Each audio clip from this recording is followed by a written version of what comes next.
Welcome to Civil Society Speaks, the podcast by social platform dedicated to amplifying the voices of civil society organizations from all over Europe. My name is Andrea Abril, and today we will explore one of the most pressing challenges on our continent, the housing crisis. Joining us is Bent Madsen, the President of Housing Europe, the European Federation of Public, Cooperative and Social Housing. Housing Europe is a network of federations that manage around 25 million homes and that since 1988 has been advocating for a Europe that provides access to decent and affordable housing for all. Welcome, Ben. Thank you very much, and thank you for inviting us. Thank you for being here. Let's start with a broad question, Ben.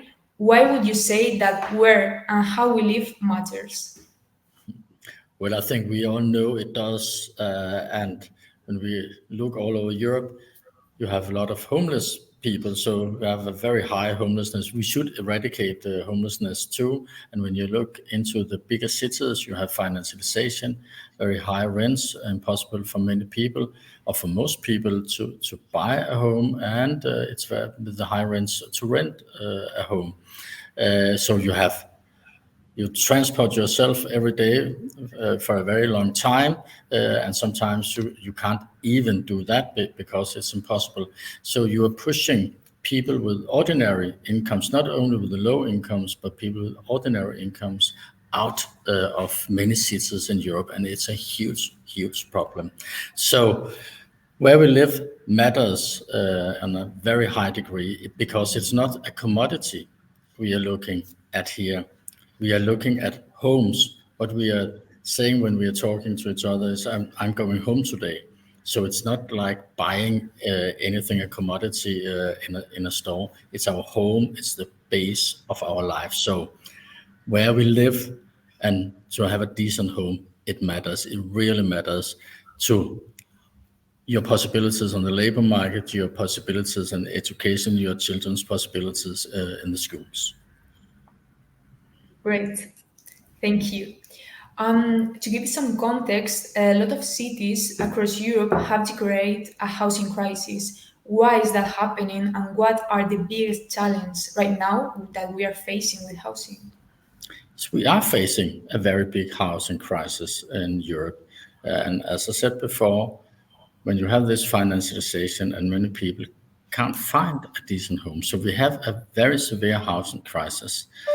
So what we have to do is to manage to build much more affordable housing all over Europe, to give people decent home at decent rents. And decent rents means that it's only a fraction of your income you are using at a low fraction of your income you are using at paying your rents. So cost-based models where you pay, of course, what it costs for affordable homes, but you do not have and you have a lot more at your disposition as families to have a decent life. So how much do we use when we can have a home? How much of our income do we use for having this home? It's a very important question. And right now in many cities, you use too much of your income and much more than you can explain from a cost-based model. Totally. Also, could you share some progress that made towards ensuring an affordable housing across Europe, and how organizations have contributed to that? Yes, what we are, it's advocacy, and I think when you're looking at the last 5 years, when we're working in Brussels and around in the cities, the perception is more and more that we do have a housing crisis. So it's more and more in top of our minds, and it should be.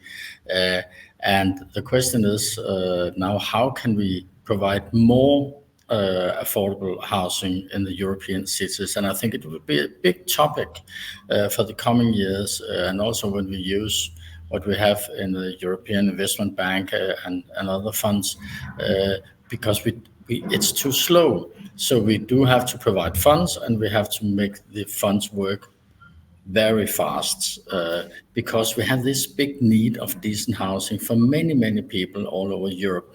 And it is a crisis because people, you can see hopelessness in many places all over Europe because you can't get this decent home. You can't get a home where you're close to your work. So it's also an impediment to the labor market and to the growth in Europe. And it's also when you're looking at the educational system to have children attending good schools. So what we are having here is not only it's enough, but a housing crisis, and you can't get a decent home.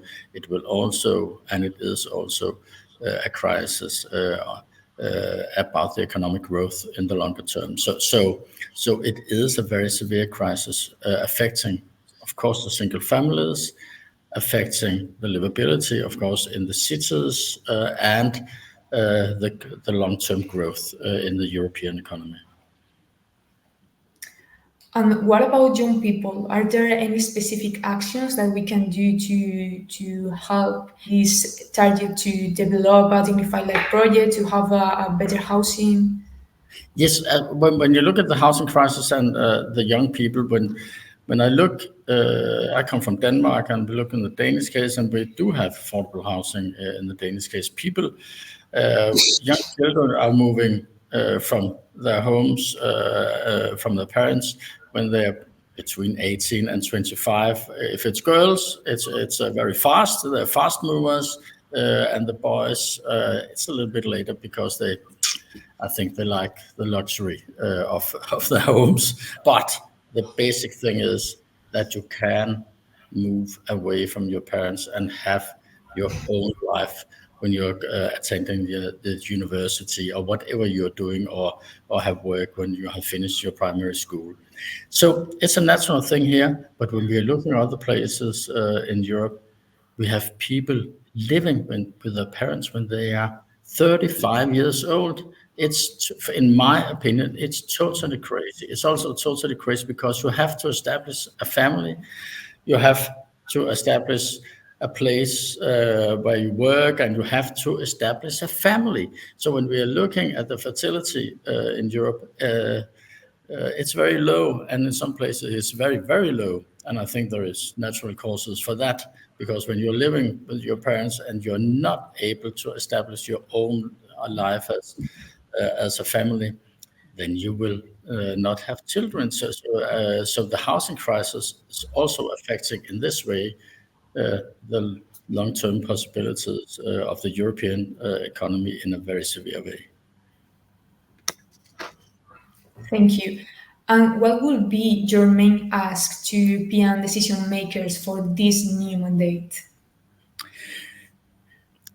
To push with every means to establish decent, affordable homes all over Europe, because it's needed. It also needed that we have affordable cities. It's not a solution when you have cities where only the richest people can live. So you have to have mixed cities, and you have to have affordable cities, and you have to have the possibility for every human being living in Europe having an ordinary and also a very low-paid job to have a decent home in a good city and in a good part in the city. And it's not kind of revolutionary thought, because when you're looking back, we could do it. But what we have allowed here is a financialization of the housing markets. It's a not kind of natural situation where you say, okay, we can't do anything to do it. We just have to look back in our past and say, okay, they could do it, and we can do it now, and we have to do it very fast because we are in a housing crisis. I think when we are looking, as also said before, when we are looking into the next period in the next 5 years, my hope is that we will have a very social agenda here, and a very big part of the social agenda is housing, affordable and social housing and decent housing for everybody. We have to solve that problem, or we have the societies in Europe just entangled because you will have larger and larger group caught naturally in hopelessness, because if you can't establish your family, if you can't have a decent home, so what are you looking into? You're looking into a future, a very insecure future, a very insecure future if you have children, and very insecure future for your children. So what you have to do is to establish decent, affordable homes so everybody can have a decent and affordable home. Also, people in the low incomes, with low incomes, and also people, of course, with middle incomes, also in the bigger cities in Europe. That should be the goal. Awesome. Thank you very much, Ben, for joining us today and sharing your insights on the housing situation in Europe and the crucial role of societies in addressing these issues. It has been a pleasure. Thank you very much, and thank you for the opportunity. This has been Civil Society Speaks, the podcast dedicated to amplifying the voices of civil society organizations from all over Europe. Thank you for listening and see you in the next episode.